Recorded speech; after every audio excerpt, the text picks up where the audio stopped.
Yes, people, we are back. We are live. It is the Prem panel show, live and direct. Cash should hopefully be joining us shortly. Unfortunately, Daps couldn't make it today, and neither could Aaron either. But you still got the rest of the crew. So as you can see, I've got Guna Lee, I've got George, and I've got Carefree Lewis. And people, make sure you smash the like button. Go into the description, subscribe to their channels as well. You know what I'm saying? Show them and their support because they take the time out of their evening to give you guys the content. Do you know what I mean? They don't, you know what I mean? Show them the love, people. But yes, how's everyone doing, man? I'm good, man. Good to be back. I feel like it's been ages.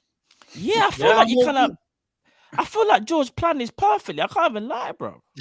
I took a January break. You took a whole break. break. Jan from Kop-Ish. That's what it is. Spurs done something, and then I just see George just out of nowhere, like some RKO. I'm like, okay, George is back. So I saw Man City win. What? But no, it's always love. It's always love. But now, people, we're gonna listen. There's a lot of things to dice up today. Like I said, unfortunately, Daps couldn't make it, but we are still going to talk about Man City. And I know no one here obviously has anything to do with Man City, Lee, unless you're Arteta. But one thing we are gonna talk about though is obviously the big news that came out this week. I think it might be Monday, guys, about the financial. What can we say?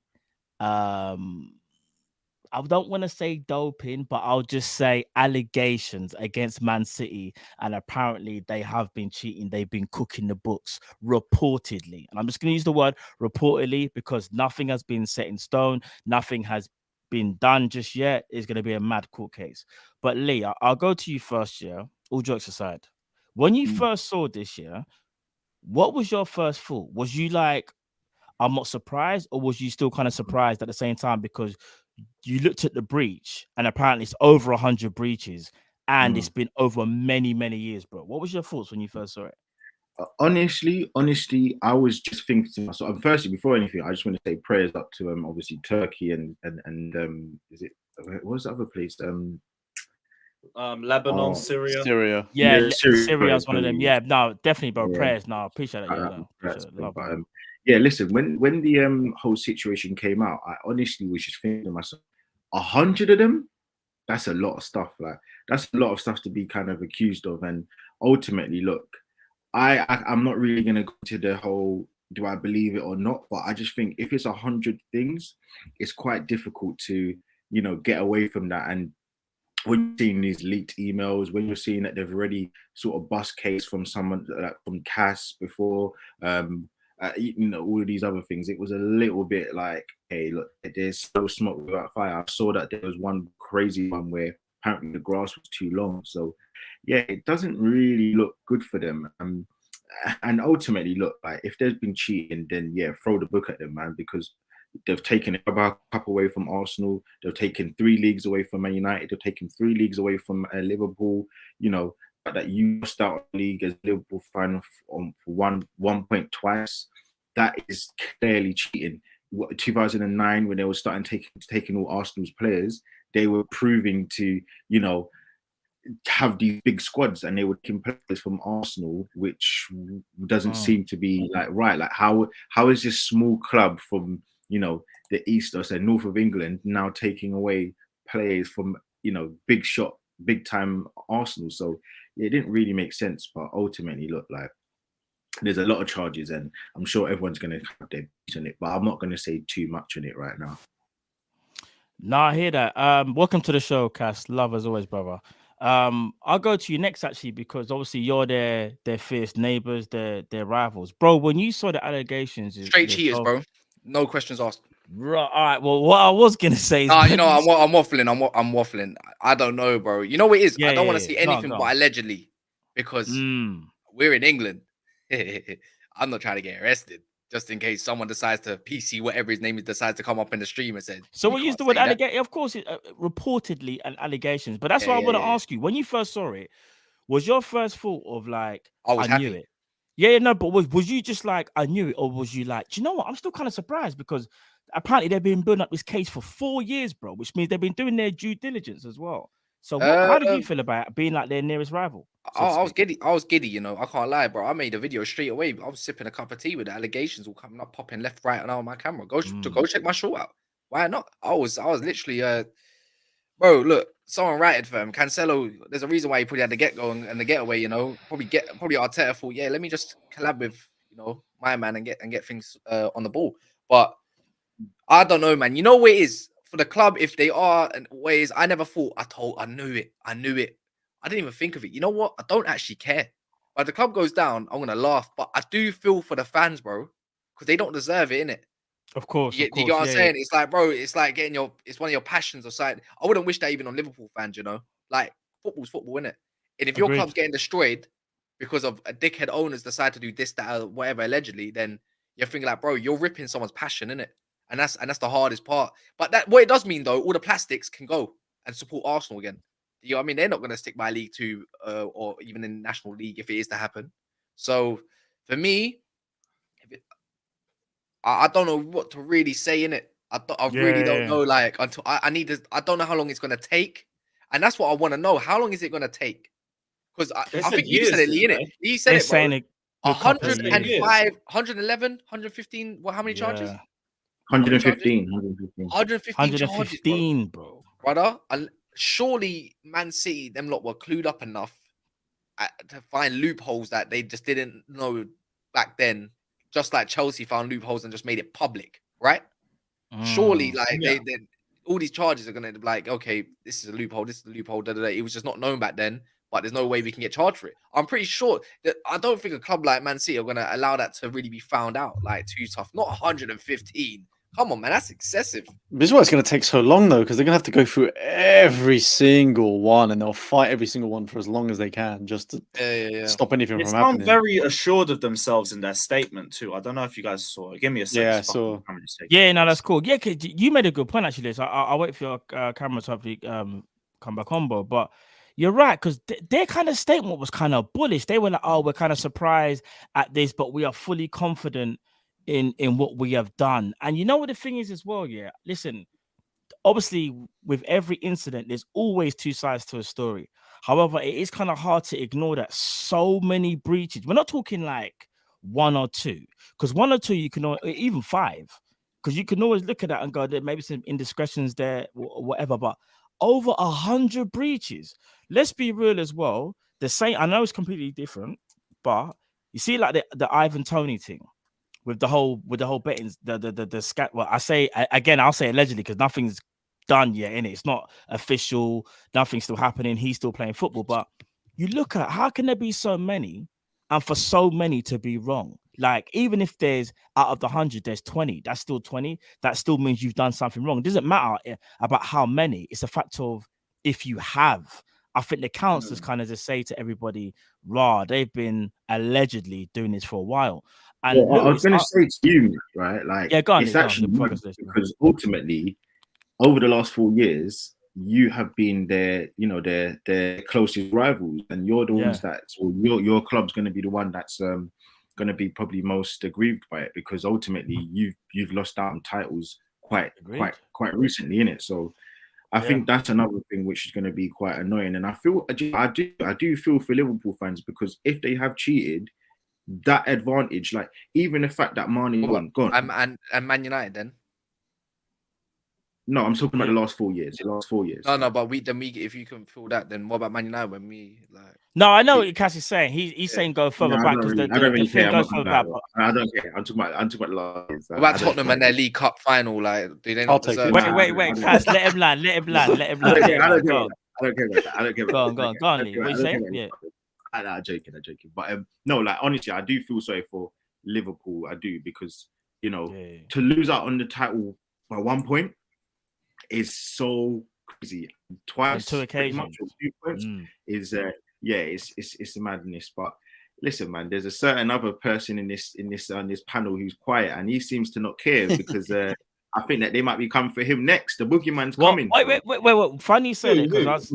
Wait, Lewis. Wait. I didn't say no names. All right, Lewis. Well, I'll go to you next. Actually, now there was a lot of eyebrow raising, shall we say, when you guys were making hella deals, and everyone was like, "How's this working?" But it seems like you guys did find some type of loophole. Signing players to 7 to 8 year deals, amortization. I think that's what you call it. Yeah. So you're doing it that way. However, is there even a little bit of you that's a little bit concerned, or you still like, nah, do you know what? I'm comfortable. I'm confident. My team do things differently, and for everyone to see as well. Or are you a little bit concerned that if they do look a bit deep, they might find something even with you guys? I think more people have come out and said Chelsea are next than actually given reasons as to why that we're next. Like, I think we're fine personally. Yeah. Everyone says, oh, like we're going to be next because we spent so much. We've literally explained how we've done it through amortization and through Roman literally leaving us debt free. So we're cool. Like we were literally searched top to bottom not last year when we were being sanctioned. And they found Lewis, can I ask you a question? nothing. Can I ask you a question, Lewis? Can I ask you a question? Like my thing is as well, like there's a sportsmanship, right? And there's a way that you do things. So the fact that you've got this loophole that no one else has ever used before, I just want to think, firstly, do you think that nobody in the whole of football has ever thought about doing this? Do you think that it's been done before? That's why I don't get the energy. Like we gave Kepa a 7-year contract. Newcastle gave Alan Pardew an 8-year contract back in 2012. It's happened before. It's just because we've done it so much over one window. Now it's being viewed as unfair. I'm not talking about managers, by the way. I'm talking about players. But my thing is as well, like I just look at it and I'm just saying, like, genuinely speaking, the fact that it does seem a bit dodgy, and the fact that you're doing it, that's a loophole that you found. But is that fair? Is it an actual fair way of doing things? So you might think it's fair. It's legal. I don't know. Exactly, it is legal. What I hear is legal. Like what I hear is you know what I hear is I hear jealousy, bro. I hear jealousy. No. No, I'll be honest. It does stem from that. It does stem from that. It's a bit like Man City with their oil money. Be honest, you're jealous of the oil money, and we always have been, bro. I can actually think of 3 big rules or things in the world that are legal, but we know we shouldn't do. Like, but I'm not going to say it. But there are so many things that are legal, but we should do them. So like you can't just say, oh, because it's legal that like it's fine. But anyway, like it's what it is. But that's why it's fine, and that's why we won't be getting investigated, and we won't. Guys, let me try to fix my connection. Keep rolling. The argument about Chelsea in general, like we're fine. We're not involved in this. They're not going to be checking us. If they do check us, it will be a very short conversation. Our only issue is if we were still amortizing players from the summer, but they've closed that loophole now. We spent the whole of the winter doing it. We're fine. Are you not worried then, though, that because they've already found such loopholes so soon and gone hard on them, that they're just going to continue to do that every single window or throughout the year, to be fair, and just come up with other stuff and then maybe accidentally slip into something that might be a little bit illegal in the league, and then it goes wrong? Because if they're already looking at trying to cheat the system, then it could be wraps in 5-10 years' time. See, I get that, but you'd have to be, like, for lack of a better term, you have to be stupid to do that. Like, if you break a law that's clearly there, then you're the one in trouble for it. When we saw the one that happened, your turnovers are going to have to be mad. Lewis, but you could say, oh, it would be stupid to do something which was illegal that you knew that was what. So you do something illegal that you knew you shouldn't be doing, but you got caught doing this stuff before where you was buying 15-year-old players. That's illegal. And we got transfer plans because it was stupid. Okay, so no. So don't act like it's unforeign for your club or any club in the world to do something which they know is but that's all speculative to stuff that could happen in the future. Right now, you're talking about our transfer activity for now, now we're fine. I think I think Chelsea, because they're gonna go spend more even in the summer, it's gonna end up biting you in the arse anyways. Because in the end, turnovers will be having to match up in the end, you know. And if you don't, and I'm not being funny, your stadium is shit. It only holds about 40,000, right? It don't really bang bare revenue, you know. Like, let's face it, there's a 40,000 strong army at Chelsea and all that. And I get there's all the revenues don't add up, bro. And you can't tell me you're about to spend $1 billion and there's gonna be nothing happening. Something's gonna be happening. 10, 7-year contracts. Yeah, bro. Yeah, that's the one thing I think Chelsea do. That's coming in the summer. Yeah, but how much are you going to get for these clear out players? Because they're not worth. To me, a lot of your players are worth fuck and all. And my thing is that you look at, like, Kante could leave on a free. Kovacic you could get 40 million for. Mount you could get 50 to 60. Connor you could get 40. Havertz you could get 50. Ziyech you could get about 20, 30. you're only projecting that that's going to happen. That's another 6 months away, right? So teams are now going to know that you've got a squad of 35 players. So if, let's just say, Barnsley want to come and buy Conor Gallagher, they know that they don't actually have to pay £40 million because they know that Chelsea are in a compromising position where they have to sell. So it's not a thing where, like, yes, you're saying that you're going to get a bunch of sales. Like, it's the same thing. Okay, look, I'll give you a perfect example. Pepe. Everybody knows that he's going to leave Arsenal, and everybody knows that Arteta doesn't like him, doesn't rate him as a footballer. So we're not going to get 70 million. We're not going to get 60 million. We're not even going to get 40 million because it's going to be so difficult for us to negotiate, because ultimately he's unused goods. He doesn't want. No one wants him at Arsenal. So yes, we can sell Balogun. We can sell Kieran Tierney. We can sell unused. Yes, but I'm saying the likes of Havertz, Mount, Gallagher, they start week in, week out. Okay, fine. Those players, because maybe they're English, but I'm just saying, like, you have got at least 10 players who you may believe that you're going to get quite a lot of money for, like your Ziyech's and your Lukaku's and your Koulibaly's, your Koulibaly's. You've got 2 keepers that you might want to sell one of them. You've got quite a few. All I'm saying is you've got quite a few players who you may not get the money that I think you're thinking that you're going to get, because you're not it's not a seller's market for you because you've got so many players. So you're going to be begging people you're going to be cancelling contracts and begging people to buy your players. I think you've done. I don't think it'll be that bad. I think I have to be honest, guys. We were left debt free, right? And all the signings that we made before Roman, there's not a loss to Todd Bowley and the others if they sell them for less than what the club originally bought them for. So Havertz, who was bought for about 72 million, can go for a loss for 50 million, 40 million, and that's fine. Ziyech can go for about 20 to 30 million, and that would be fine. Like, I don't think, if you're talking about making losses on our initial transfer fees, fair, but that's not going to really impact the new ownership too much because the club is already debt free. I don't know. So in spite of that, I will be fine. I think Lewis, just quickly, Jamrot actually wanted me to ask you this. Yeah, big up Jamrot. He goes, why is Chelsea asking for an exemption to be able to spend more because of 3 months of loss in revenue in the last 3 months of Roman's tenure? Do you know about that? What? I'll repeat it again.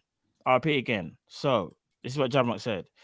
He goes, why is Chelsea asking for an exemption to be able to spend more because of 3 months of lost revenue in the last 3 months of Roman's tenure? Apparently, you're asking for an exemption, even though you've made this is literally the first I've read of it. So, fair play. One thing, that's fine. I'm not saying you have to answer. I think what it is, though, I do agree that, like, your case obviously is different from Man City's. What I do understand what the guys are saying, though, is that it's still a risk, though. So even though you're doing a 7 to 8 year contracts, you've still got you've given yourself almost a lead. You give yourself a lead. But if that lead starts to diminish and you're not, say, winning trophies or bringing in the player sales that the guys are talking about, then it might become an issue. Because like the players you said, Lewis, that is true. I actually believe what you're saying. I agree. I think players like flipping Mason Mount, who we're even linked with, Mason Mount, there'll always be a buyer. There'll even be a buyer for Kai Havertz because of he's still young and he probably go back to Germany, probably even Bayern Munich, who knows? You got players that you can sell. However, I do feel like, though, there will come a point, whether it's 3 years from now, where if you're not getting in them same type of player sales and say you're not winning the trophies, it might become an issue. But again, that's different from Man City. That's a different scenario. I think it's just speculative, and also people want us to get in trouble too. So they're trying to make whatever scenarios they can. If we fall into a trap, we fall into a trap. We ain't falling into anything right now. I have a lot of faith in our ownership that they won't get us into that sort of situation because they've already managed to find loopholes already. But we have to see. I think it's just speculative for now. People want us to get in trouble more than the likelihood of us actually being in trouble. No, fair play. George, sorry, Lee. Let me ask George, because George, I know, George, sorry. George, for a club like Liverpool, where you're very shrewd with your spending. You sell players, bring players in. You don't just go on a mad one. Look how long it obviously took, what's his name, Pedro Porro to join the club. When you even saw the madness of City and the reported allegations, how did that make you feel? Because you're very similar to us. Did that make you feel a way where it's like, like you got teams that are playing by the rules and allegedly Man City haven't been? How did that make you feel, bro? To be honest with you, my first thought was more about the fact that they're just going to get away with it, because I feel like it's just how they roll, man. They got all the money in the world. Look what they did to UEFA. They made them crumble with all the lawyers that they had. And this one in particular is going to be drawn out for years, for a while, because they've got so many things to go through. And like Lee said earlier, one of them was about the length of the grass. If you got those included in the 115, then this is going to take a long time before anything is before anything's sorted. So, and I'm not going to lie, it seemed pretty obvious from the get-go. Like the revenue reports that they were stating were outrageous compared to what size the club was by the time the ownership happened, and how quickly they were reporting increase in revenue. I get obviously the increase from winning the leagues and stuff and competing in the Champions League, that would have gone up, but allegedly there were a lot of sponsorships for companies that basically did not exist. So allegedly, I was expecting a lot of this to come up anyway, but I just feel like I don't know. I've just got a feeling that just nothing's going to happen. They might get a fine, like they all like teams always do, but realistically, a lot of the stuff that they were saying is the repercussions they might face. They're not going to replay all the games across 10 years. They're not going to.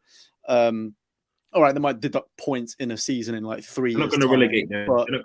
They're not going to relegate them. Like they won't go as hard as the way Syria did on Juve, to be honest with you. So I just feel like they could. They really could. They could, but they won't. They just did won't. You not hear? If there's 50% of those charges, if 50% of those charges get approved and that they get relegated, bro.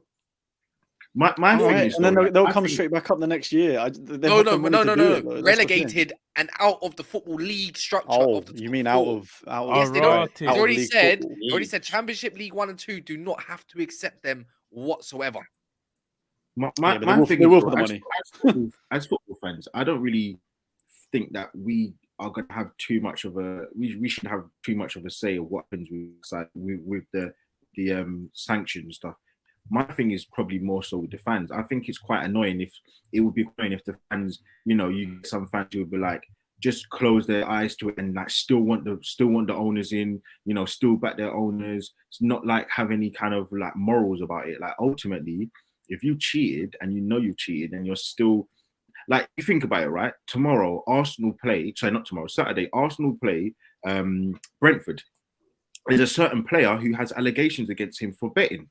Now, if this player is convicted, he's going to be out of football for a very long time. And apparently, he's got over 100 charges on him, coincidentally. About 200. I think he's got 200. His one is mad, bro.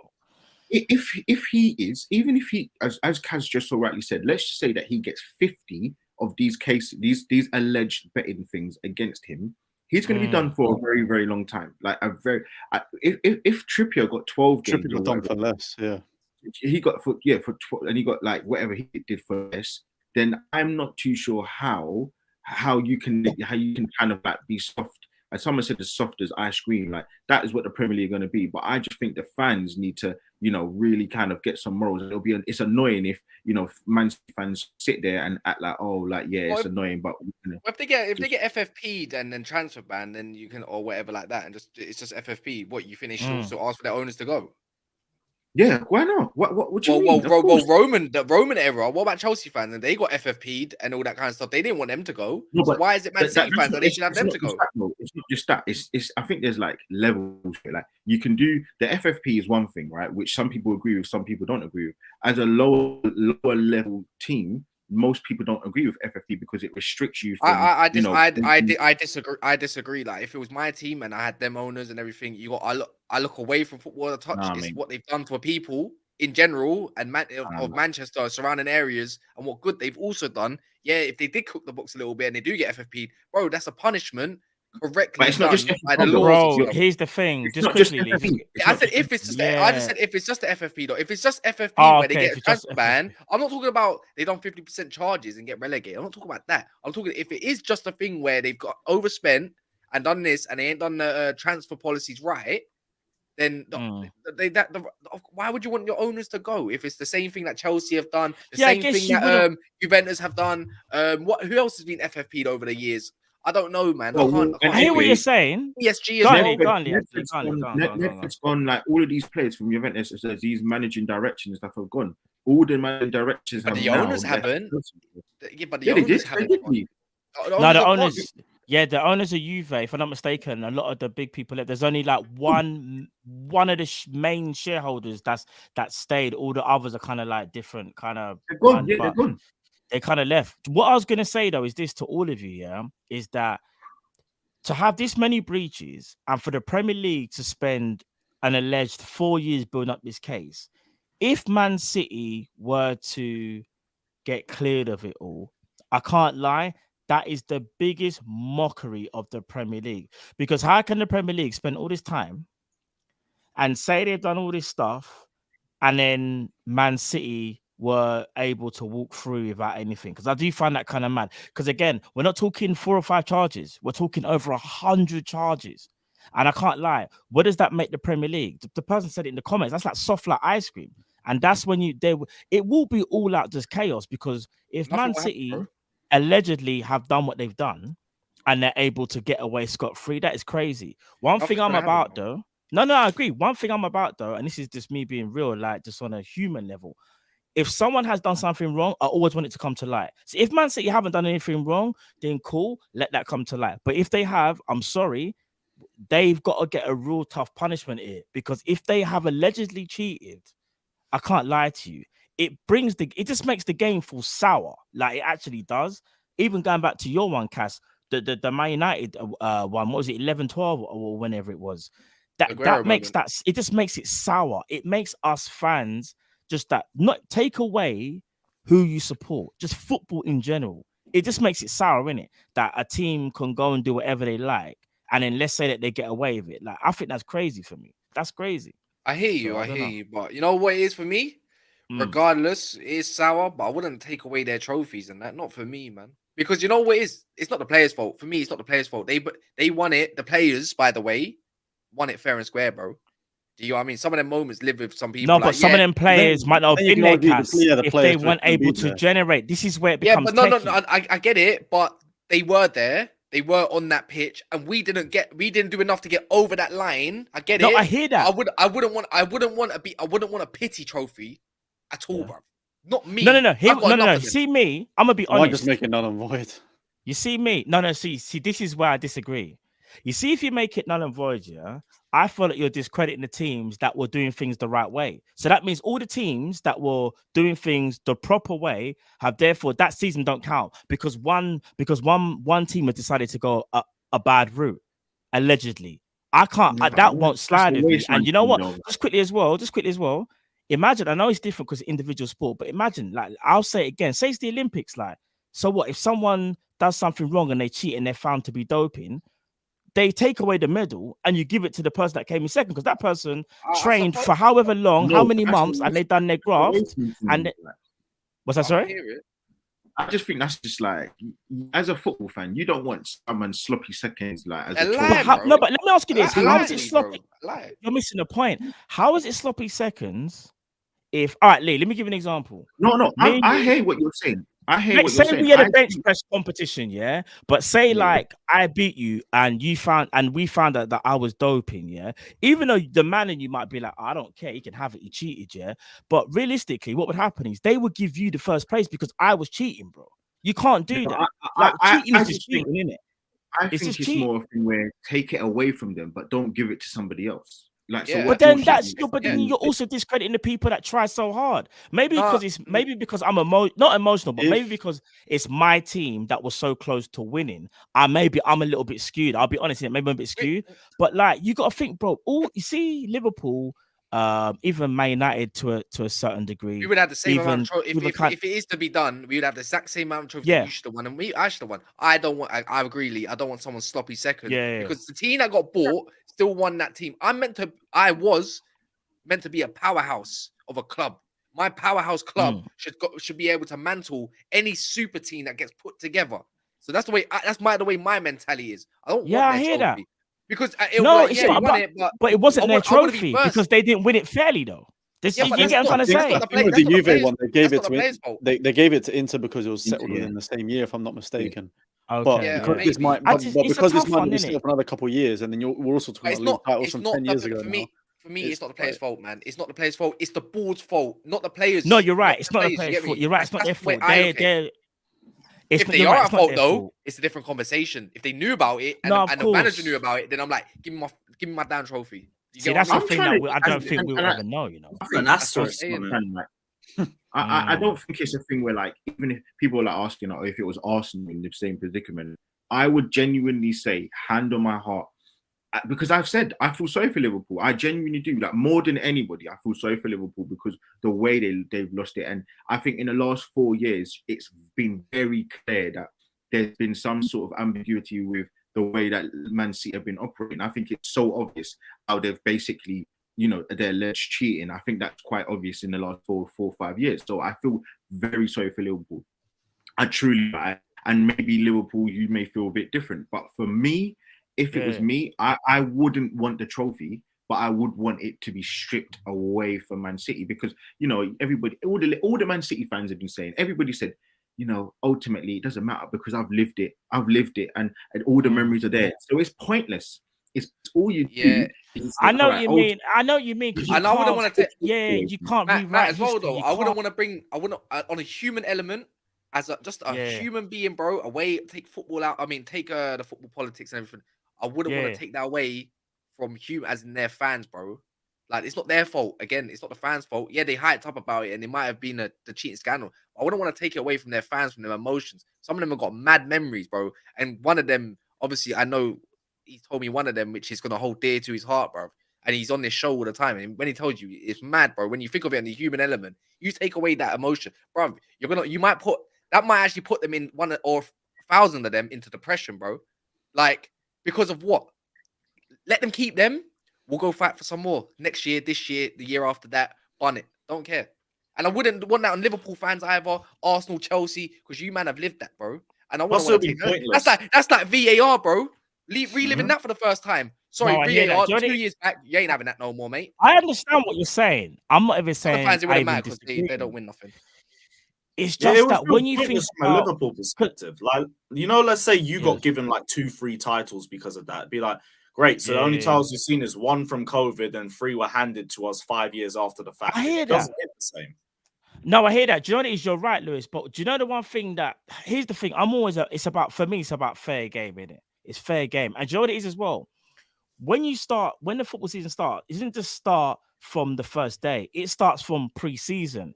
All the sacrifices that they make, bro. I'll be honest with you. Maybe I'm speaking at this because I know what my team has been through the mud, innit? Look where we are now, bro. You got players that are practically finished because over the last 4 years they've been trying to level up with this team.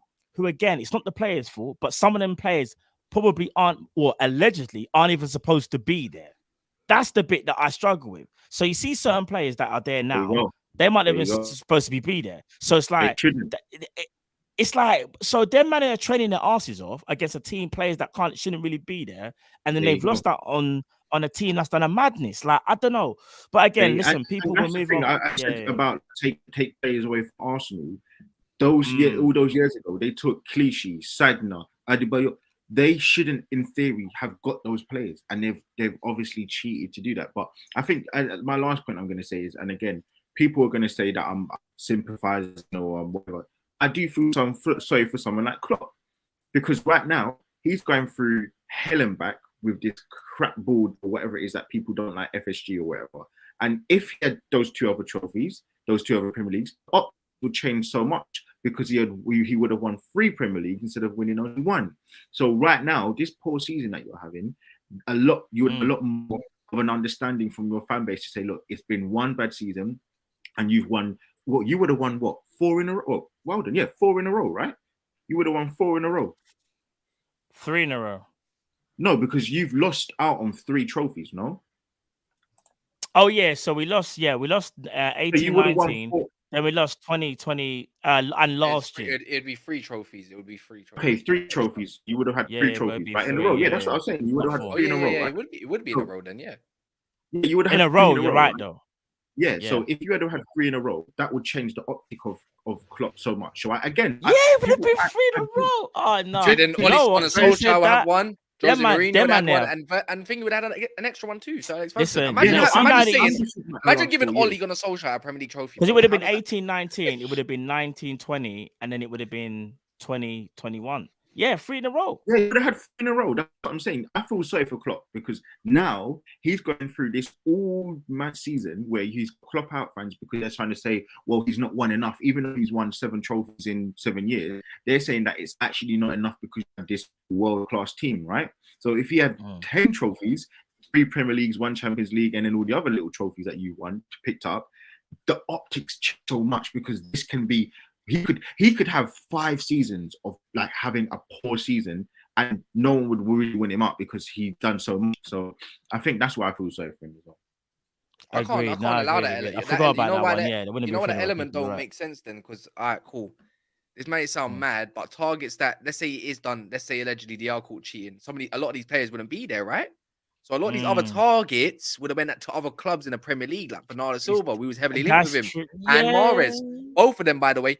Ruben Diaz was meant to come to us, went to City. There's another one. Chelsea were in a couple man as well. But what I'm trying to say is then that team could have changed the whole aspect of the league, and that could have also defeated and affected points in that way. And on that notice, you know, Liverpool might not have had that great chance that they did have. There's a lot of elements in this. That's what would have happened. But if a lot of these other players are spread out, it might have. We're saying KDB might have been at Anfield. Well, you don't know. It's true though. Cash, you're making a very good point. You never know. You never know. He could have, and then it would have been. I do want to add a little kind of little mixer into this. The fact that I don't know. There's a lot of Liverpool allegations about asthma pumps, my guy. There's a lot of Liverpool allegations about asthma pumps, my bro. Liverpool cheated as well. They hacked Man's system, bro, and they got fined for it. There's a lot of allegations against Liverpool about 40 unresponsive COVID tests coming back to Liverpool. I don't know. Are we going back to that again? Oh my! Are you being serious? We're going back to. Listen, this is where we move on. You think you're slick. You think you're slick. Anyway, let's move on. Going on. But I just remember I remember a couple of months ago. Yeah, I just remember a lot of allegations against Liverpool that there was 40 COVID tests that came back to Liverpool. That 40? 4-0. Oh yeah, the 40 tests. The 40 test thing. The 40 tests, yeah, and there was 40 of them. 4-0. Bro, all I can say to you is every time you go shop, I must say this one thing to all of you. You see, when you man have gone grocery shopping, tell me there's not one thing in your shopping that the packet bus. 40 of them though. But then again, but I'm just saying. In their defense, I'll flip it then. When there was COVID tests, even at my work, some of them were fucked up, and you had to go redo it again because the tell them, Cass, it was fucked. Tell them. I think everyone had a faulty test at some point as well, pretty much. Wow, a faulty. No, you had to accommodate a 40 squad team or the whole squad. Tell them that number's just been branded about. I can't. I'm only playing devil advocate, and I shouldn't do it. I should be on Lee's side and being shameless, but I haven't been even with Man City, so I think it's only right I do it. Yeah, just being honest. No, I like that, Cash. You're just being honest, bro. Like, these things happen. No one said he's 40. No one said he's 40. But anyway, listen. Let's move on. Before we get distracted. We don't want to go back there. But no, listen, let's move on to Spurs because obviously it's a great segue. You guys obviously beat Man City. Kane breaking. We derailed them. You derailed them. Kane breaking the record. Record breaking Kane. Yes. Firstly, George, how does it feel to win? And secondly, what does this mean for Harry Kane going forward? It's going to be more trophyless. Well, I don't even know. Going into the game was the weirdest thing in the world because I would never, ever want my team to lose. I'd never go into a game supporting my team to lose no matter what. Unless it's a case of like, it's the last game of the season. Our fate is sealed in whatever position we're in. And it literally was the final game to decide anything. I wasn't going into a game halfway through actually wanting us to lose. But it's one of them ones where I wouldn't have been I wouldn't have been crying if we did. So to actually beat them and batter them as well and stop Haaland the whole game, Alvarez, defense was on point. That's probably one of the best performances we've had all season with our tactics. So I was happy to see that, and then obviously clean sheet win. Yeah, no, it was good, man. It was good. We're only halfway through the season, so I'm happy with that win. Getting close to the top. I had to bring your best performance for City. Had to be for City. Oh, of course. It's how we roll. We lose to Arsenal a couple of weeks before or whatever it was, and then we beat City. So Harry Kane's got a big decision to make, man. Harry Kane's got a big decision to make. Do you want to continue winning no trophies, or do you want to actually go and win something? You know what I mean? Who cares, man? This guy winning the FA Cup this year. Yeah, you winning the FA Cup. Winning the FA Cup this year. We need to move. Oh yeah. Listen, I just want to say that I will personally for. I'll be honest. I can't wait to play Tottenham again. You know that. I really can't wait. Same. George, it's the month of Valentine's Day. It's all about giving. It's next month is what is it? Steak and blowjob day. So look, like there's a lot of there's a lot of stuff like that. So I just want to say, like, from my club to your club, handing it over. Nah, we're going on a Conte 18 game win title charge. You like I saved you there. I should have left you. But no, listen. All jokes aside, what does this mean for Harry Kane? Like, I know Cass has got something a lot to say. I'm going to go to Cass in a minute, but just quickly before I go to Cass, George, Harry Kane breaking the record. Are you even more concerned now that he might have almost, dare I say, finished his journey? He's top goal scorer, and he may even feel like, do you know what, this is the perfect time to move? Or do you feel like this kind of cements him even more to you guys, where you kind of feel like, do you know what, him breaking the record, that connection that he has with us, now he's definitely going to stay? How do you feel about it, bro? I don't think that game decided anything for him, to be honest with you. I mean, like, he was always going to break the record this season on the way he was going. So, like, I think all it did was, well, no, yeah, the game didn't really do anything. It's going to wait until the end of the season. Same with the whole Conte situation. We want to see where we're at. If we do win the FA Cup, say, then there is no reason for him to leave. It's not like he has to leave to win trophies. He then can say that he's stayed at his boyhood club and trying to get the top goal scorer ever in the Premier League, and has also won a trophy at Spurs, which we haven't had one in ages. Like, if there's a case where we have done something like that by the end of the season, then he has no reason to leave. I do think the choice does then become, if we obviously have not won anything this season, whether he actually does just want to stick around, and to be honest with you, Man United is the only team I can see him actually going to out of anyone. Because he's right, by the way, George. So he's right at the bottom. Is that right? It's right. Yes, it is. Yeah. Okay. So for me, it's one of the ones where it's like either he renews a contract and there's a release clause in there for him to leave, or maybe he'll decide to leave and go to Man U if they put an offer in, because I know they're looking for a striker if we haven't won anything, and then he might go there. He will not leave the Premier League now. He will not leave. And even saw his interview with Alan Shearer the other day, talking about who's going to be the Premier League title top score, whatever, and they both pointed to him. So he ain't going anywhere in terms of the league. So it's either stay at Spurs or go Man U is the only options I see for him. And I think that's totally dependent on what we do, but come the end of the season. There's another club for me, but Cass, I'll let you go next. I know you've been go. So Chelsea. If they ain't going there, man. He will never go there. Daniel Levy. Are you sure? He will never go there. Yeah, you won't. Bob, you don't know about we're bad blood with Chelsea. Do something anyway. You know what the maddest thing is for me? Yeah, at all. I'm taking Harry Kane in a heartbeat. I get people want Victor Osimhen, but the way he played, bro, I'm taking him at I don't understand your fans. It's a new, especially when there's new owners that come in. You know, we're going to be putting on our robes. I'm going to be putting on my Arab scarf and everything over my head. I'll be coming on live just like Lewis did last week. Yeah. And start being shameless that way. That's what I'm going to do. I want him last week. My Kopish, yeah, it's going to go off. Yeah, I'm going to rock up the Old Trafford in my Kopish. You know what I'm saying? Do you think he wants to come back home? Yeah, right. The way, if Daniel Levy wants 100 million for this guy, bro. Imagine. All right, cool. Let me ask you, man, a question. How many years do you think Harry Kane's 29, turning 30 in June? So, how many years do you think he's got at the top of the game for the way he is as a footballer? Three minimum, because he's evolved his game. He's not like anyone else. He's completely involved in his game. So 3 to 5. Why am I going to spend 100 mil on a guy when I can go get him for free the next year? You get what I'm saying? What's the point? We need 2 strikers anyways. So I'd rather slap down a 70 million offer. Yeah, but the point is he's not going to be 70 million, take it or leave it, because I can't see another club coming in for him for 100 million. And if Daniel Levy wants to play that game, then again, it kind of sums up Daniel Levy's tenure at Tottenham currently at the moment for not getting the business done. I'm taking for 70.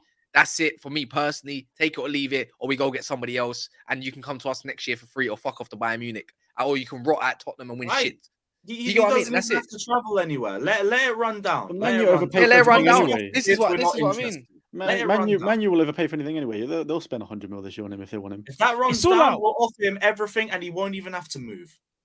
That'll be the difference. Yeah. Now, do you know what? I'll say this: family or nothing. Lewis, I think you're right, because I'll be honest, even though I understand the whole Man United thing, I do see him more likely going there.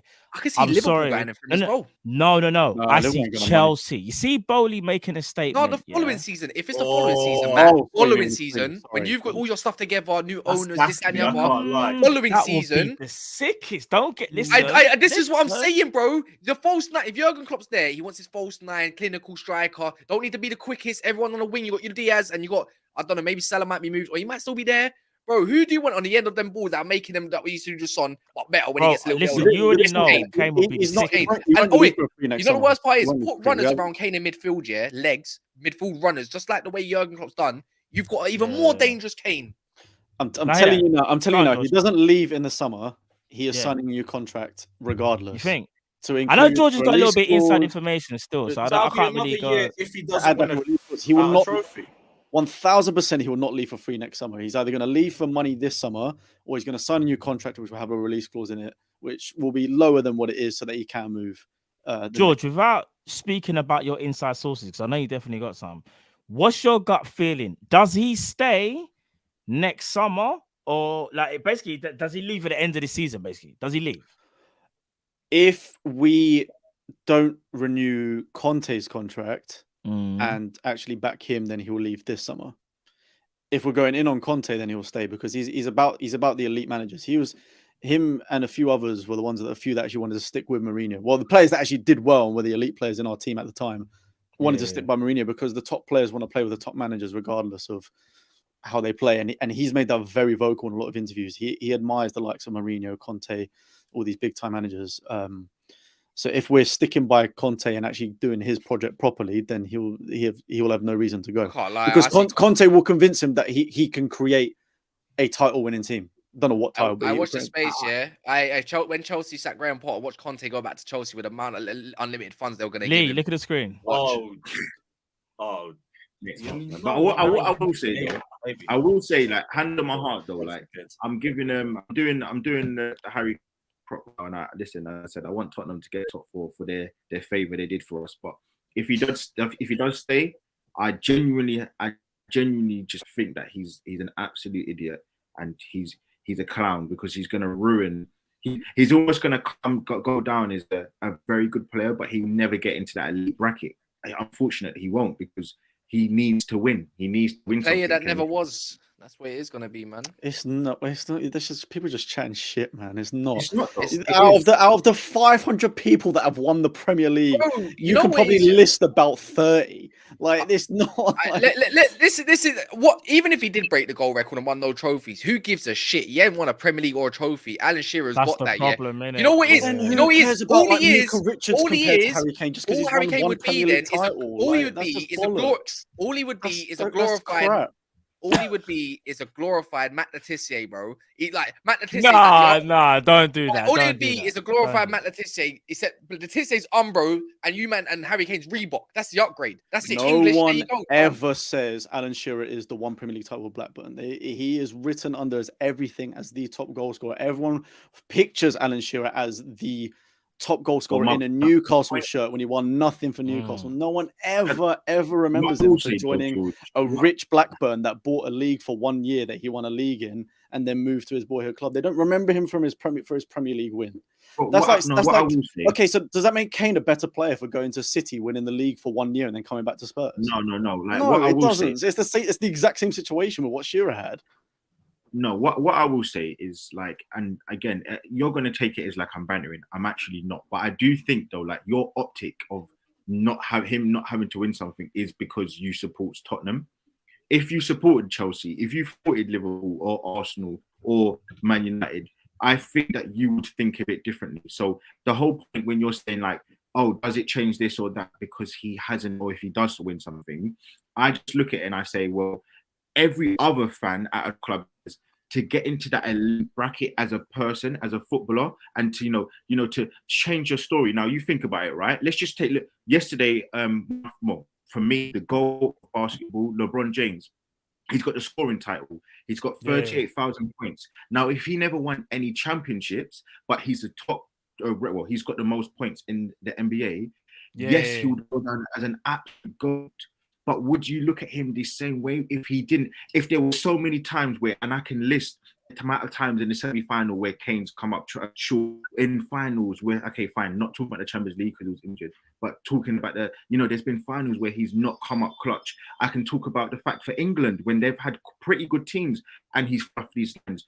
None more so in. He has not fluffed anything with England at all. Yes, I get what Lee's saying. He already scored one though. No. I get what Hold on, he saying. scored the first one in the first place when no one else did jack shit. So no one could talk about. Fine. Okay, fine. All I'm saying is, overall for England, or let's just say for England, like he's meant to be the person to score the goals and to take that team to the next level. And unfortunately, for whatever reason, he hasn't done it with England. When we talk about for Spurs, we can't talk about all the seasons, but he's had some really good opportunities to win stuff with Spurs. And in most finals or big moments for Spurs, he hasn't turned up. He hasn't. And ultimately, if he gets the goal record, he scores all these amazing goals. It's fantastic. He can be the king of North London, the derbies. Fantastic. But to get to an elite level where you're talking about the top echelon, he's going to be known as a fantastic, the best goal scorer. The way that he scores goals and all the things he does, fantastic. But you just need to win. You need to cap it off with trophies where you've been. Remember, it's a team game.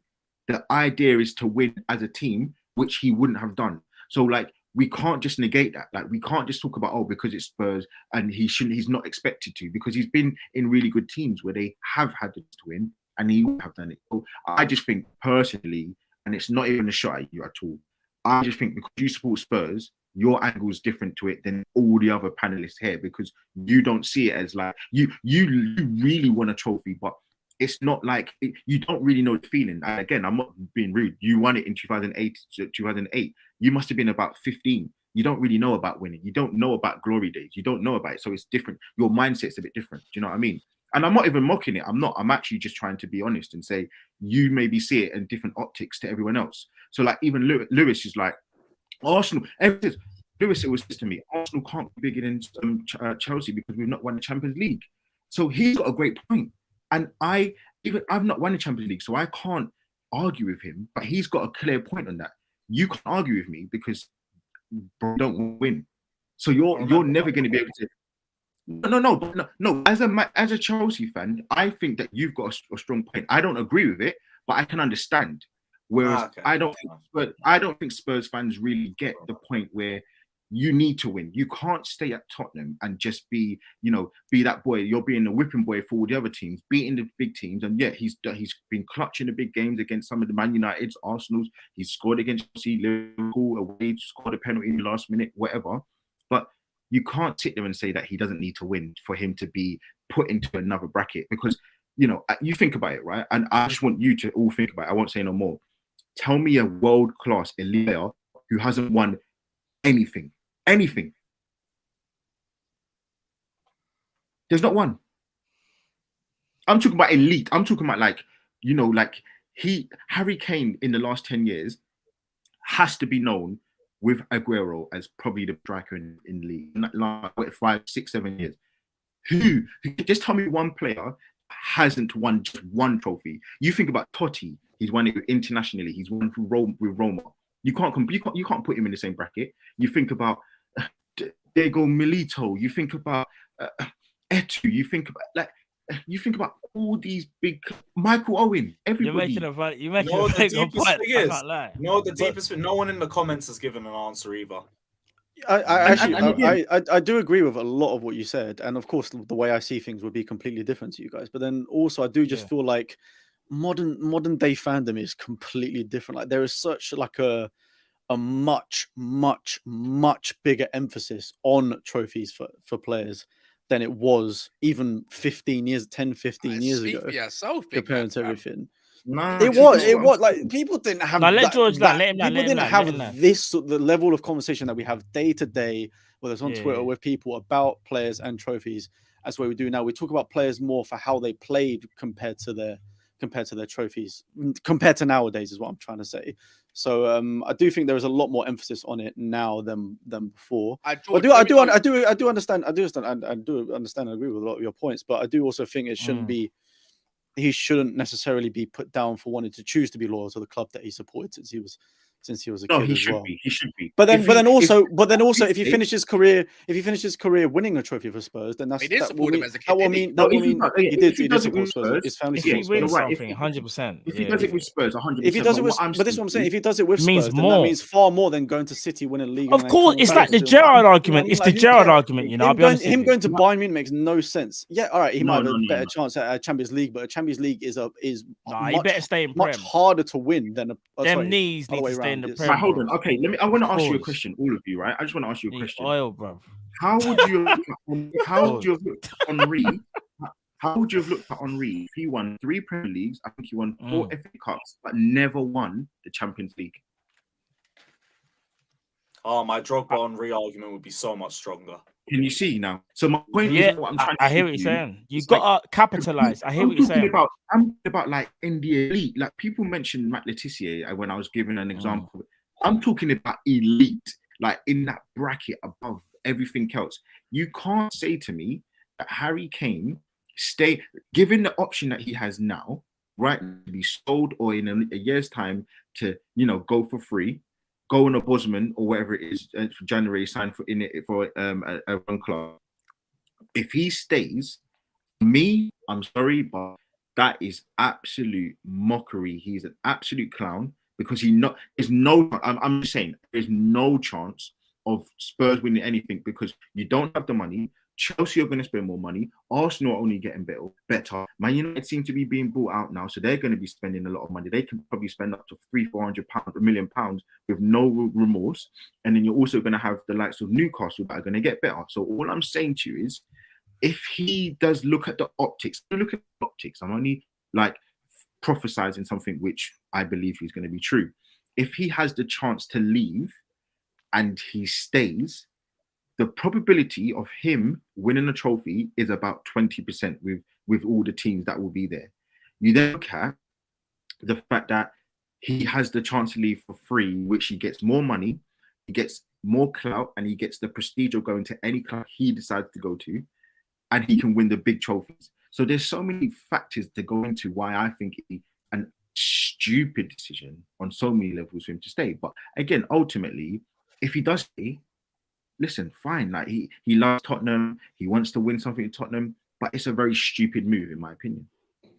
Well, yeah, fair enough. That's your opinion. I think also as well, though, like even if he's not in the elite category that you're saying, that I think people are dumb for saying that he's not world class, though, and there are a lot of people that are saying he's not world class because he hasn't won a trophy.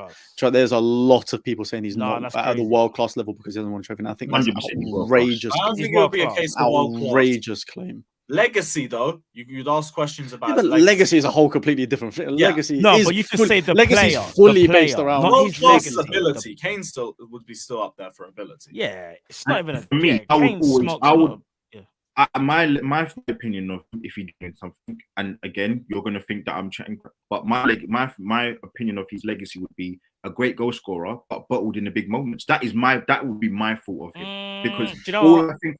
I'm sorry. That's what I think of him. No, fair enough. That's your opinion. That's your opinion. I get what you're saying. I think you're seeing that from a rival point of view as well, because I don't think he has really and truly bottled in the big moments. Because he's only like you said, he was injured in the Champions League final, and then also he's had what 2 League Cup finals that he's actually. Yeah, that's what I was gonna say. We can't really we've lost. We haven't been in that many finals. Yeah, that's what I was gonna say. Not just Spurs, they haven't really been in those situations. There's been semi-finals. What about the semi-finals? Semi-finals are semi-finals. That's not the final moment to win a trophy. I mean, that's a good point, but most semi-finals were against Chelsea, who were just a bogey team for us anyway. Listen, people, I know it's getting heated. It's getting very heated about Harry Kane, but we have to move on. So we're gonna move on to their dearest rivals, Arsenal. Now, Lee, it's been a while since Arsenal have actually lost a game. It's been a while, bro. I think Man United obviously were the last team that beat you. Obviously, Everton beat you the other day. New manager, Dyche is in.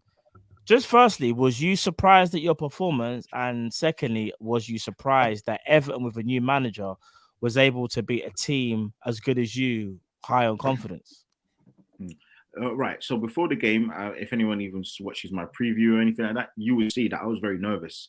I was surprised with our performance, but I was probably more surprised with how Everton turned out to be player in the end. And yeah, listen, it wasn't a great performance, but if anybody wants me to sit sorry, there and start, is this true, Lee? Is this true? Yeah. It is Yeah, he true. never scored in the final for Arsenal. Yeah, he never scored in the final. Never scored in There's the final. three big So my chances point, in Paris, but yeah, against Barcelona. So this is my point, right? Going back to the Harry Kane thing. All right, George, I got you, brother. I got you. Yeah. Anyway, look, it is what it is. No, I'm joking. I'm playing. Yeah, go. No, listen, I'm not here to sort of argue that it's a fact. But No, anyway, I'm joking. I'm joking. This is about Everton. Sorry, I'm just messing about. This is about Everton. Though. Yeah. So yeah, with Arsenal, yeah, we just didn't play well. But if anyone wants me to sit here and start lambasting my team and saying that this and that, like it is what it is. Like I'm not going to be like saying anything negative.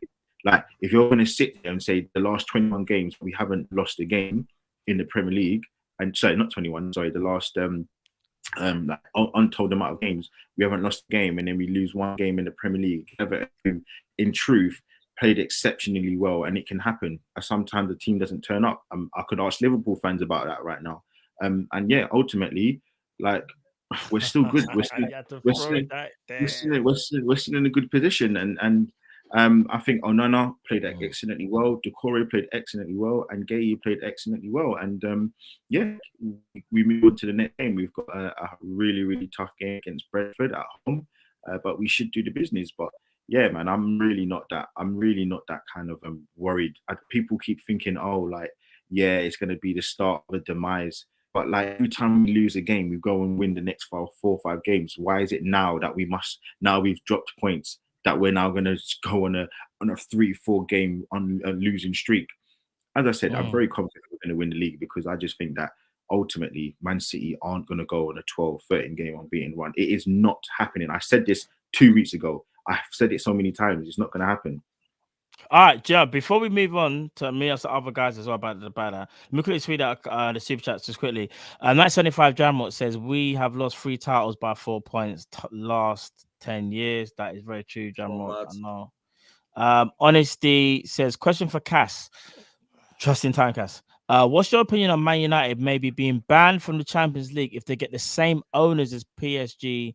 PS, big at the panel. See, Signor is back. It's not though, is it? It's not the same owners as PSG. I believe it's not the same owners. Yeah, I think that's what got clarified by what's his name? One of the journalists. He said it's not the same Mike owners. Keegan. Yeah, but I think someone said that the owner of PSG might get consulted only because he. Yeah, but you're allowed. The thing is, QSI is the one that wants to buy your club. Apparently, by the way, they're looking into Spurs, and they can only have a 25% stake.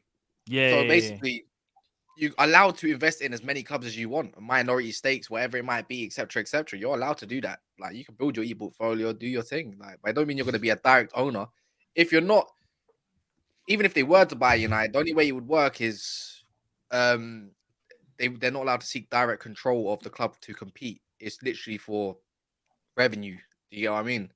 So, So wherever it is, it might be. It's not the same thing. The Al-Thani family. Trust me, it'll be someone else that'll be in control some way, form or another, a figurehead maybe. They're just there to pump funds and all this kind of stuff. I don't know, but all I know, keep Jim Ratcliffe far, far away from this club. Fair play. And last but not least, honestly, again, it says Harry Kane is the Barry Bonds of football, breaking records and 0 titles. There you go. That's kind of mad still. But do you know what? Just obviously, we're not talking about Harry Kane anymore, but we're obviously talking about Arsenal. George, I'll go to you next. Like, obviously, you must have seen the result. Was you surprised as well, though? I know Lee, obviously Lee's still being confident, and rightly so. They're still top of the league.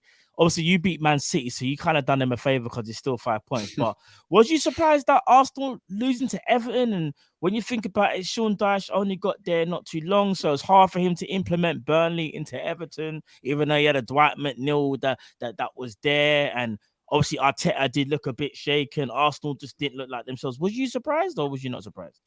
I was a little bit, but then it just does, like, as much as it might, I don't know, it normally seems like a hoodoo, but new manager bounce just seems to be a thing. Like, I don't understand how, like, everyone that seems to get a new manager seems to, I don't know, the players just must seem to go all in on his first tactics. And then if you actually watch back at what he did and broke down, like, how he defends against teams, the players did it almost every second of the whole game. So they executed his plan perfectly. Like, that won't necessarily last for Everton. The players aren't necessarily going to play that way every single game for Sean Dyche going forward. But I think it's one of the ones where the new manager came in at like the perfect time for them for him to implement his plan, defend the way that he knows how to do it, like he did at Burnley, and then yeah, man, they got the win in the end. And I had a good few chances to get a few more goals as well, which I was quite surprised by. I thought it would be a little bit more of a snatch and grab, but there was a couple of Calvert-Lewin moments where should have really hit the back of the net. So no, I think it was just a perfect executed plan from a new manager at the new club. Yeah, no, I hear that. Lewis, Cass, and if even you guys were going to Arsenal, was you guys surprised? Either one of you surprised, or did you kind of see it was on the cards? Because like Sean I was Dyche, told by Goo in the league last week that they were going to thrash him like 3-0 and all this kind of stuff. Oh, swear. Yeah. You wasn't here, was you? So he was nervous. No, I wasn't there because he told me he was not. You know, he said he done a preview. He said he was nervous, but now you're telling me we definitely wasn't nervous. We'll go back to last week. Roll the episode if you want to. It was right near the end. I thought we need to get some VAR on that, bro, because I need to watch. I can't lie. I didn't expect it either. I thought Arsenal were going to roll them too, and they should have rolled them as well. But it doesn't. It's not going to change much for Arsenal though. If you think they're going to drop off from that, no, bro. Have you not learned your lesson this season? They're just going to go on another run. Yeah, and just to add in, like as I said, like I think the most important thing is our best player is actually coming back. Like, yes, Saka's played excellent. Yes, Odegaard's been purring. Yes, Martinelli's been like really good, but hot and cold at times. Yes, we've got Trossard in the door, and yes, we've got a really player in Jorginho to back him up. But he's back. Big up Jorginho, by the way. My God. Yeah. Listen, man, yeah. He went from 9th to first. Big up to him. So, no Champions League to Listen, he really got one, right? So it's good on him, man. But yeah, like for me, my came to sabotage. No, I'm joking. I'm here to just to be calm. Like I think we're good, man. We're in a good point. Well, Jesus is our best player. He's coming back. I think we beat Man City next week, Wednesday. And you got them next week? Yeah. You confident? You confident this time? You confident? Yeah. I am actually quite confident. I think I think there's the off-field stuff, the fact that they're tinkering a lot. Like Rico Lewis, good player, but he doesn't scare me. Rodri's making mistakes. Like there are so many things that, and I just don't look and see how good of a team we currently are. I'm not worried to play any team, like even Liverpool. Like, I'm not worried. To be fair, I don't think anyone's worried to play Liverpool right now. I'll be honest. So I'll take that. I said even Liverpool. Yeah, I'll take. No, we have to take the L right now. We can't really talk, but we'll be back. That's the thing. I'm confident in it. It's one of them ones where you just got to sit back and relax. This one, you know, them ones there. But Lewis, I'll go to you next, just quickly as well. Was you surprised about seeing what Dyche did to them, man? Because I'm not gonna lie, Dyche kind of just announced himself and said, "Yo, I'm back." Everton, you know, really stood up to the challenge, and Arsenal kind of just didn't meet the energy that Everton gave them, bro. I was just more surprised that like Arsenal had lost. It was more like, raw, really? Like it's taken fucking ages for that one. But I thought it was gonna be tight. Like I had it down as 1-0 Arsenal just because I thought they would get a goal out of somewhere, but they were much better defensively than I gave them credit for. Sean Dyche is a fucking madman when it comes to the best teams in the league. That's why even when you're top of the league, when you're facing Burnley, it's like, crap, we need to look out because they could get a couple points off us. They love playing teams when they're in form. So not too surprised, but we'll see what the next few weeks are like. They got Brentford, who are on a winning run. You got Man City as well straight after that. If they come out of that with 6 points, I think that's when I'm going to say they're title favourites. But if there's more slip-ups, be interesting. Just fucking wish City won, but we move. So basically, so Sean Dyche finally realized he went from IC1s to IC3s and thought, oh shit, I got some black players. I didn't realize this is what my team could become. And then he said, shit. And that's the thing as well, right? Like, ultimately, we've got a really poor record against Everton. Like, we lost there last season 1-0, so 2-1 with the Murray Greg Screamer. I think we haven't won there in three games. So, yeah, ultimately, 6 years, G. Yeah, so 2017. Apologies. Yeah, like we haven't actually beaten for a while. So I meant to say 6 games. Sorry. So I think like that's another thing where you have to just. It's a bogey. Man have a bogey team in Spurs. They haven't scored a goal there, and we have a bogey team in Everton. We just can't beat them. So yeah, I'm calm, man. Like Brentford, you just come to the Emirates, get your bags packing because you know you're getting packed in, mate. Fair play. Let me read the super chat for winner for the next topic. Honesty says Arsenal got bullied. Onana was on smoke. He was on smoke. He actually looked really good, that Onana, He actually did look he good. was good. All jokes aside, he actually looks like he's on it. But again, I agree with George. Like, are they going to play like that week in, week out? No, they're not. I think that being their first game, they want to all impress Sean Dyche, all want to play in the first 11. Like, they probably played at 120%, which you won't get every game. So it remains to be seen what happens. With Everton and their form. But let's move on to Chelsea, because Chelsea's a bit of a weird one, because obviously you guys were the heavy spenders in the window, but again you drop points against Fulham. But I know we spoke obviously a little bit before the show, so I know you're not really too concerned, but let me ask you this though. Do you think at least Chelsea can push to make top 4? Or you're not even thinking that they can even do that, and you've literally just run up the season and you're going, all I care about is next season? Until we get within touching distance of top 4, I ain't even thinking about that shit. I'll be real with you.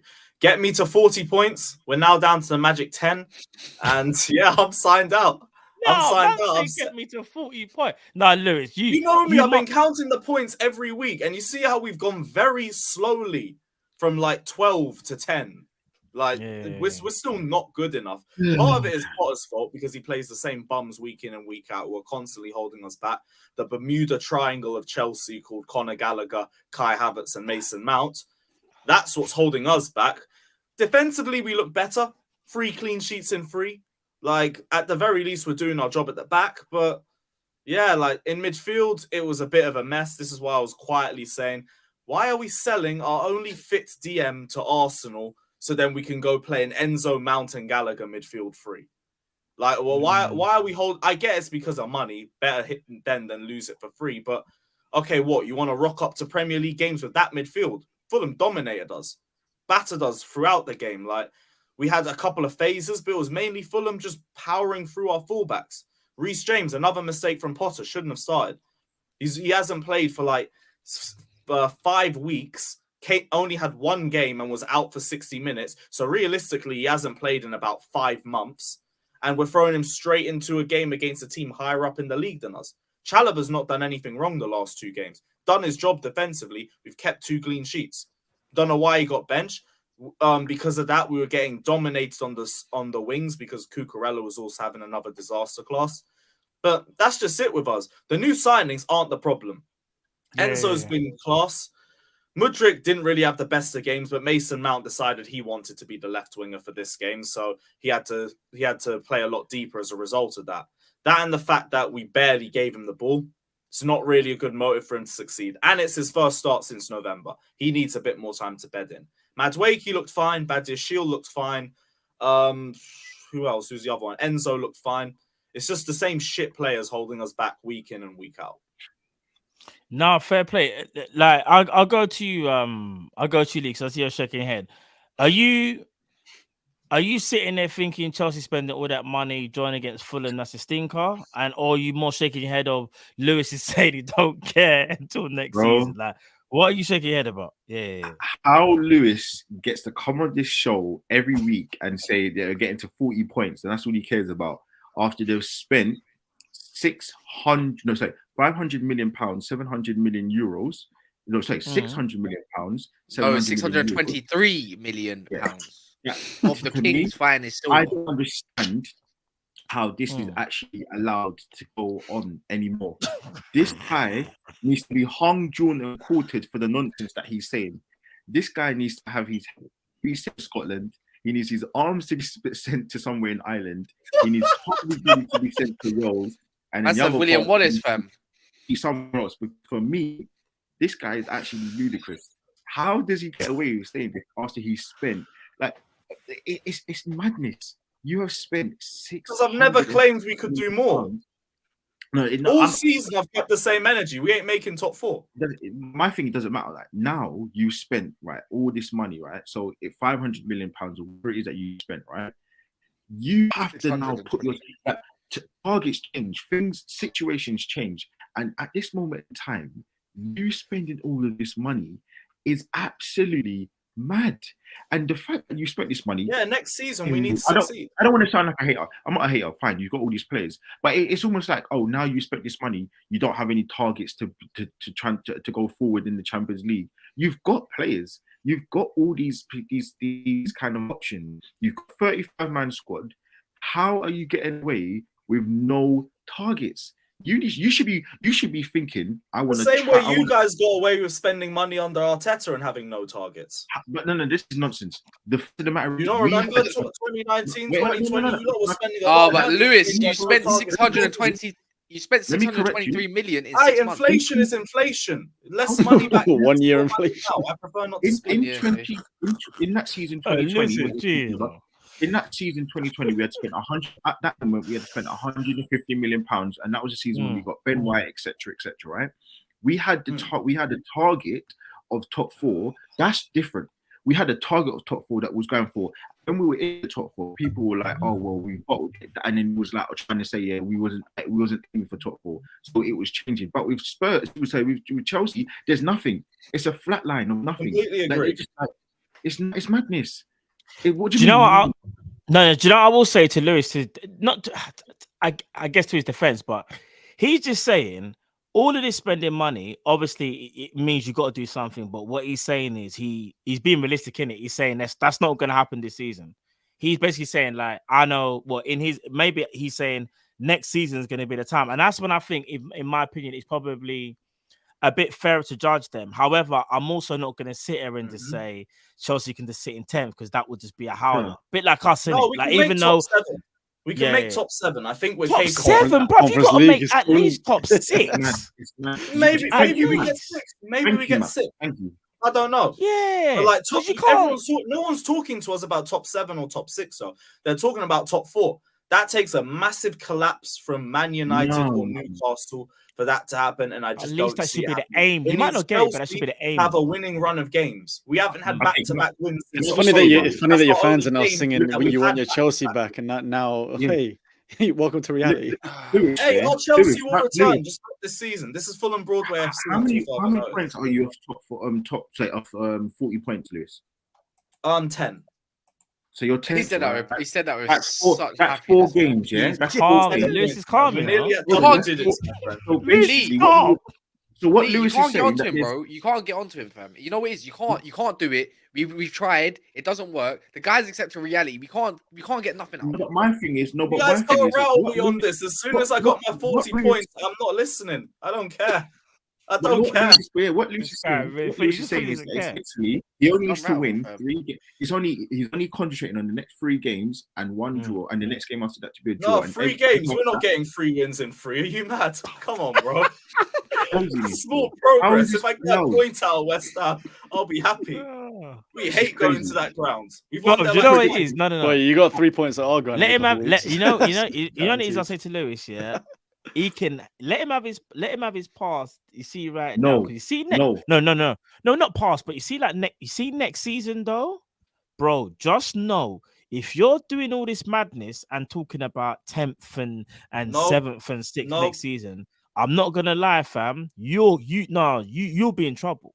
Because you can't, you can't come in here. As soon as next season hits, my standards return. There's a reason. Your expectation should be to win the Champions League this year. I can see why it is now. With that money spent. Your club must allegedly be laundering some sort of shit with Lukaku transfer or something. Because there's a reason why Todd Bowley allegedly. I did say that. Oh, sorry. Did you say it? I did. You just got to make sure we say it loud. Yeah. So there's a reason why Todd Bowley went to Barcelona and met with Laporte, fam. Like the Laporte guy, fam. There's something smelly going on with the Catalonia mafia, fam.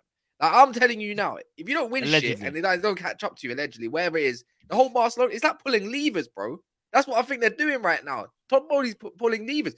How much is he actually meant to be worth? And he's spent $1 billion of his own piece already. You forget it's not just Bowley, it's a whole consortium. So it's a consortium that they got. Oh, it's a madness. It's a madness. I can't lie. Chelsea are a small club in this game, fam.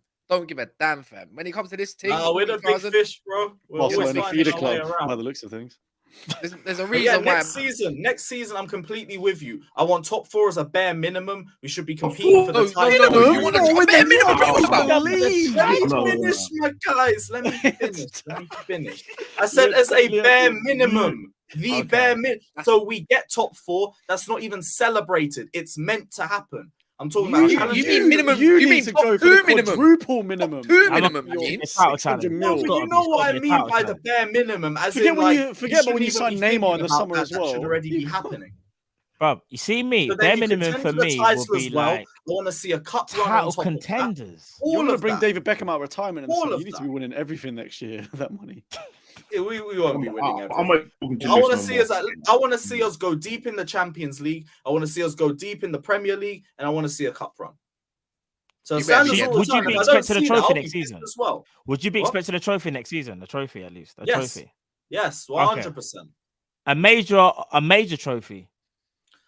I wouldn't expect, but I'd like to see us. How much did you not spend? More. By the way, by the summer, it'll be about 800. How do I know what the state of the other football teams are going to be like for next season? There could be some strong competition. Can't spend close to £1 billion and not win nothing, bro. You can't spend. Do you know what that's like? Yeah. Man United has spent 1.2 billion in 11 years, bro. 11. You're about to do 1 billion nearly. You won't do it, I don't think. But, but you haven't won anything for the last 5 years. Yeah, either, I get it, but that's what I'm trying to say. But you spent $1 billion nearly to that mark in the summer, the next window, and you say bare minimum of £1 billion is a fucking FA Cup and top 4. Fuck that shit, man. No, top 4's the bare minimum, man. I'd like to see us compete for the Champions League. Do you know what you're doing right now? It's like spending $2,000 on a laptop, then saying, as long as it can multitask, I should be calm. What are you talking about? Multitask? Sometimes your job is simplistic. You just spent $2,000. Your team should be able to stream. You should be able to flip, bro. Do whatever you like. Load up your computer with. Yeah, but that's all way too speculative for right now. Bro, what I want to see is I want to see our name as favorites in all of those competitions, and we go deep in there and we see what happens when we do. What I'm saying is you can't buy a $2,000 computer and be like, I'm just gonna load up Football Manager. Well, we know they won't compete in the Champions League next year anyway, so that's one off the list. You gotta do. Oh yeah. So we're not even winning the Conference League. That's gotta be a bare minimum. It's like getting you see why I'm not even thinking of top 7. It's Conference League. Exactly. I can't be having that. You know what it's like? It's like getting a Lamborghini and then driving it in London. What's the point? Going 20 mile per hour, fam.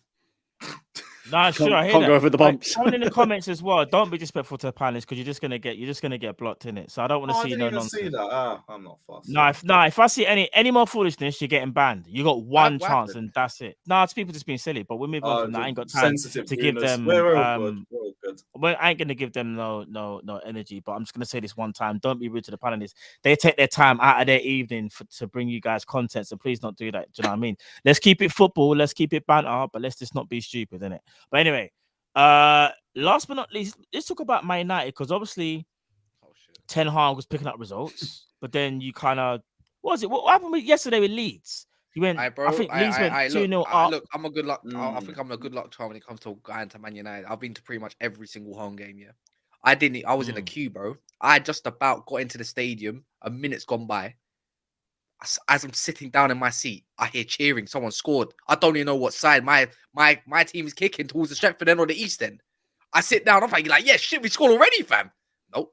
I see these motherfuckers in white running over to their fans, and I'm thinking, what's going on here?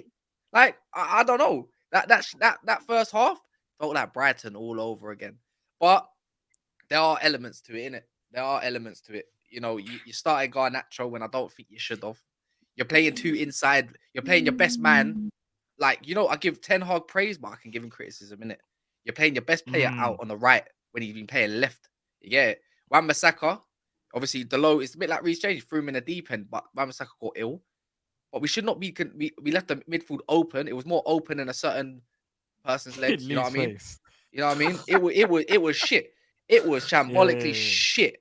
But my team clawed it back, bro. And... this time, the way I can compare it is this time last year, right?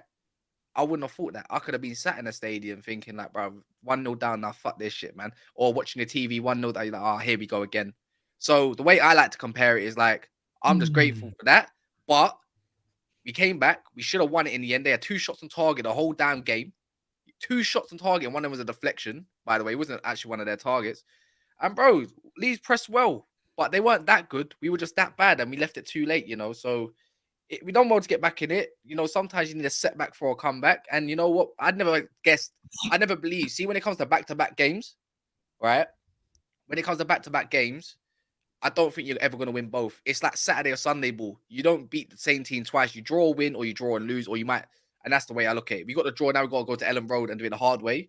And I think after that result, I think Ten Hag will kick it into these guys, because in the second half, what we were seeing is Man United playing properly. The defensive mid, whoever was assigned it, out of Fred or Sabitz, who grew into the game, like one of you got to do it. But Fred, that guy's got me on edge, bro. He can't be the guy that hits the first midfield when he collects the ball, because everyone presses him. It's the weak spot, man. So it's a massive gap without Casemiro at the moment, but we need to learn to win when this brother's in the team or not, man. Do you know what I'm saying? But vague horse as well. Didn't give it, like, I don't get it. First half, Garnacho could have passed it to him, open goal. Second half, he comes up, but then we start crossing the ball. It's like, bro, make it make sense. He's 6'6" or 5" or whatever the hell he is, but you want to start crossing the ball. Bad boy header by Rashford, by the way. But you got a big man. Why are you not crossing the ball when the big man's actually on the pitch? You're trying to play. There was a couple times he's actually in behind. Like, you know what I'm saying? Like, there's slow ass defense, and I'm thinking, cool, play it, Bruno. Didn't play it. Fred, play the damn ball, didn't play it. It's like, come on, man. What else you want my man to do? He's not even supposed to be. He's not great. He's not the worst, but he's doing something. Yeah. So yeah, man, I think Ten Hag just got the wrong lineup, and then we saw the lineup in a second when he made the substitutions to correct himself, and that's that, man. It is what it is.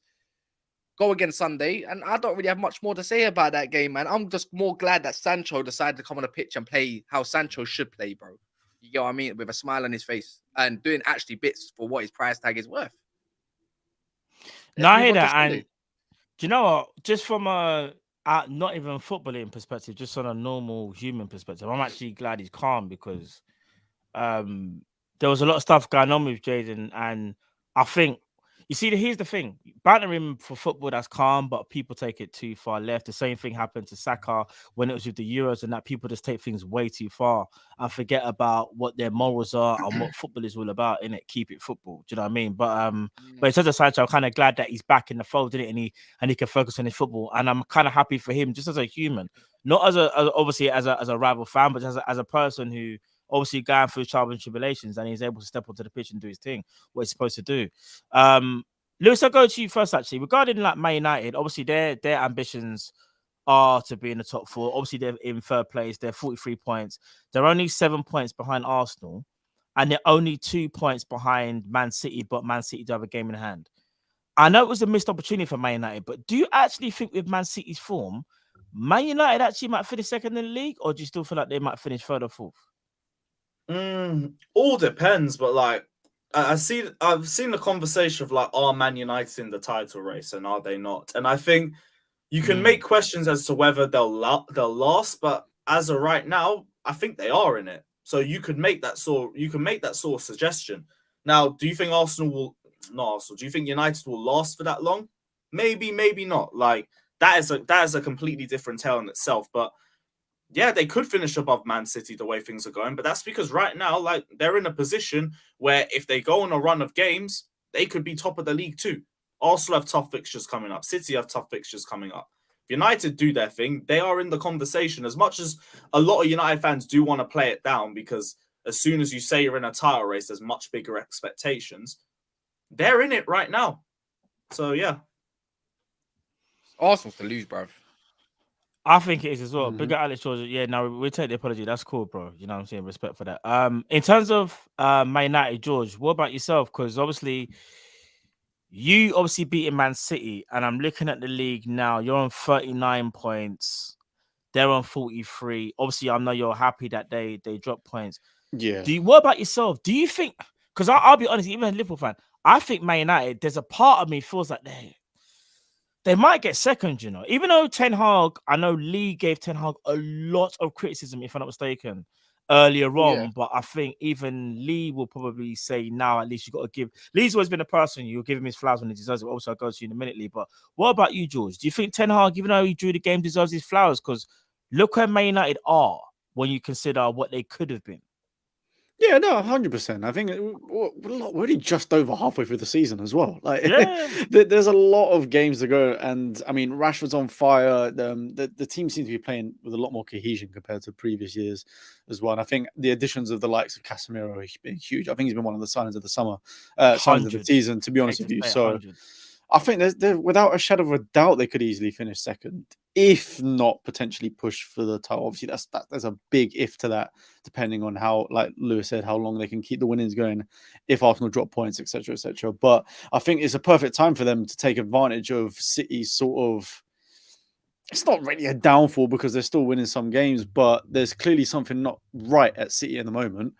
So I think there's definitely a chance for them to take advantage of that, and they could easily finish second. I think when you're comparing it else, the likes of Newcastle, I think they're just drawing too many games. I think that they're doing really well overall for how quick they've done under the new owners, but I think they're not quite winning as many games as they should to be able to compete right at the top. So I think, yeah, man United should be easy favourites for second as things stand. Yeah, and last but not least, Libra. What you see, obviously, Man United again. I know you've been a critic of Ten Hag, especially yourself, Lee. Like, I know obviously they drew, but do you still feel like Man United can kind of still cause you problems? Because obviously they beat you, and they might feel like when they play you again, they might beat you again, and that could cause problems for your title run, bro. No, we played them twice. We played them twice. Oh, you played them twice now, innit? Oh yeah. Of course, Beat them on my aggregate, bad. Yeah, sorry, you played them twice, but do you feel like they're a challenger to you? Do you look at them as challengers? I can't even believe this is the question. This is craziness. Man United are a joke, mate. I don't know what we're talking about here. Wow. I don't really need to give any credit. I just think that right now, like they're. You don't think you need to give Ten Hag credit? You don't think you need to get no credit? Not really, no. Like, I think he's done all right, but I think they spent 200. They spent 220 million. They look a bit better, but look, they were under floor season. We're always going to look a bit better. So I want to see a little bit more. Like as George said, like they've played 21 games. Like let's just calm down. Let's give them a little bit more time to grow. Let's see what they do. Let's see what happens next season when there's a bit more of a challenge. We keep saying, oh, if Partey's out, then we're gonna crumble. Let's see what happens. But it's a process, though. I'm just saying it's a process. It's true, though. Every time Partey has come out, it's been a crumble. Let's see what happens when Rashford comes out. Yesterday, they couldn't. They literally were at home and they didn't play well and they couldn't beat Leeds and they went behind by 2 goals. I just want people to remember that. So look, ultimately, I'm not gonna go off my horse. I think he's done all right. I'm not gonna say anything more than that. They've got world-class Champions League Varane, they've got world-class Casemiro, they've got all these amazing players. So, I mean, let's just hold the horses a bit. Like people. You know what's mad though, yeah. If he was allowed to, if he spent the amount, the thing is, he say he's done all right, yeah. You know, this is the maddest thing. He's tweaked the system. He's not even to answer the question. Sorry, Cass. Sorry, let him finish. Go. I don't know when he's gonna land because he takes 5-second breaths, fam. To answer the question, I'm just gonna say. No, I don't need to get any more credit than he's done okay. That's just Arsenal hate, and I like this because that just means some sort of rivalry is coming back. But Lee can't drop no agenda. No, the maddest thing, yeah. If my manager got backed again, just even just 50 million or something, or just to get a player or two that can fit something, yeah, which he's been screaming for, we're having another different conversation. I think, I believe, our squad is thin, but we'll compare when my manager's had a full season. Yeah, we don't need 3 seasons, 4 seasons like Arteta blood. We get for another window. So he's done this much with 220 million. Arteta spent close to 450 million, 500, whatever the fuck it is. Yeah. So by the time then, when my manager's also spent that amount of money, don't need 4 years. Give him another season, another window, and we'll talk again, fam, when his system can go. Because that's the truth. And then we'll see like who's actually had the better times. Because you know what's mad? Arteta in his first season got FA Cup. What if my manager can win 1 or 2 cups in his first season? Are we going to start talking then and giving him some more ratings? It's funny though, isn't it? It's done all right, but compared to United's further seasons before, remember at the start of the season, most of man here probably thought Man United were going to finish 7th, 8th, right? Cool. I'll rest my case. Yeah, I'll be taking my fees. Big up.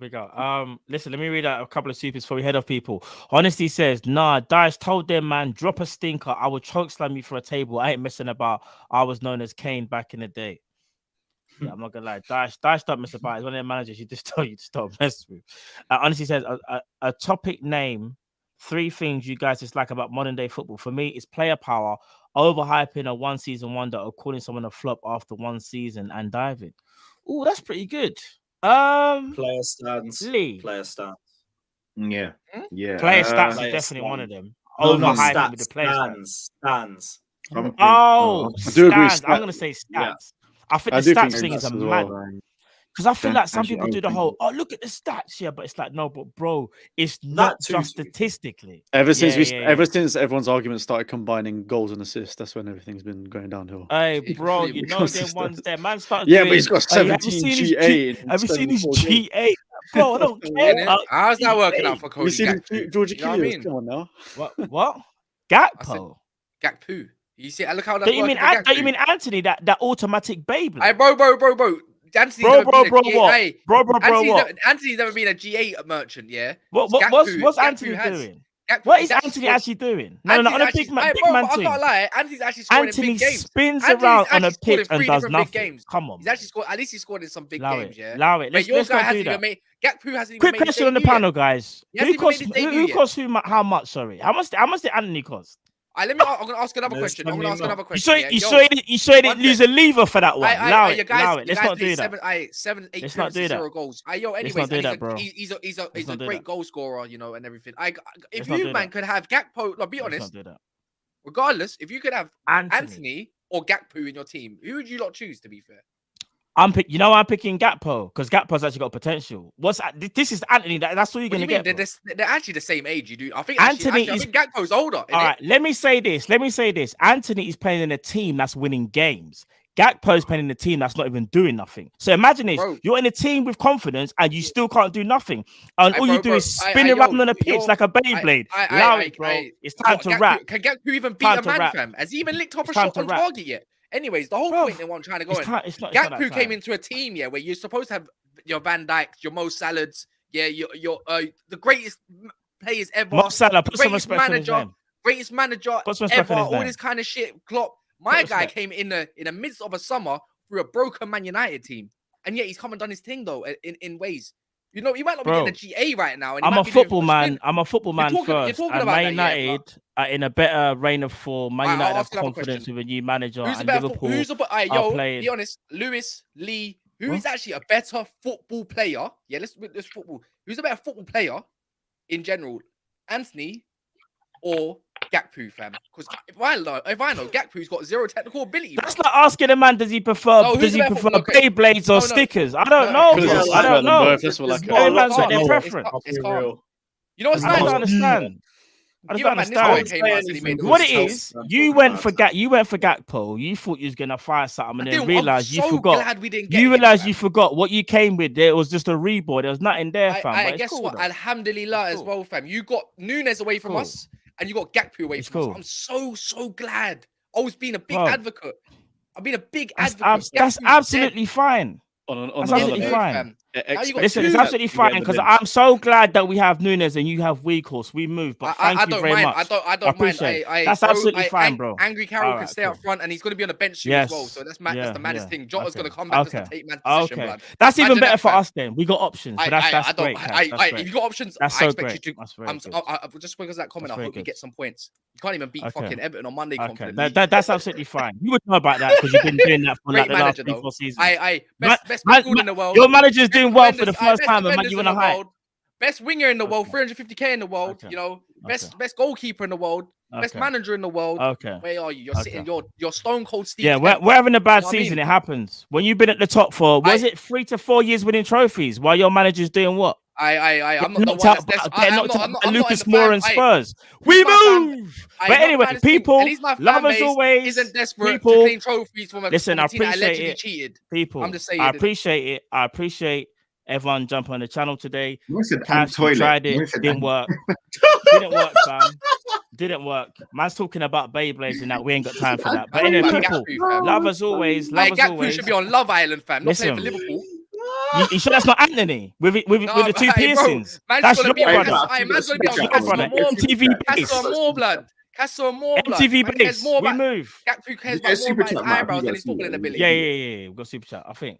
I think so. Oh no, we don't. No, I think it says big at the Beyblade man then, but we move. But anyway, love as always, people. We'll see you again for another one.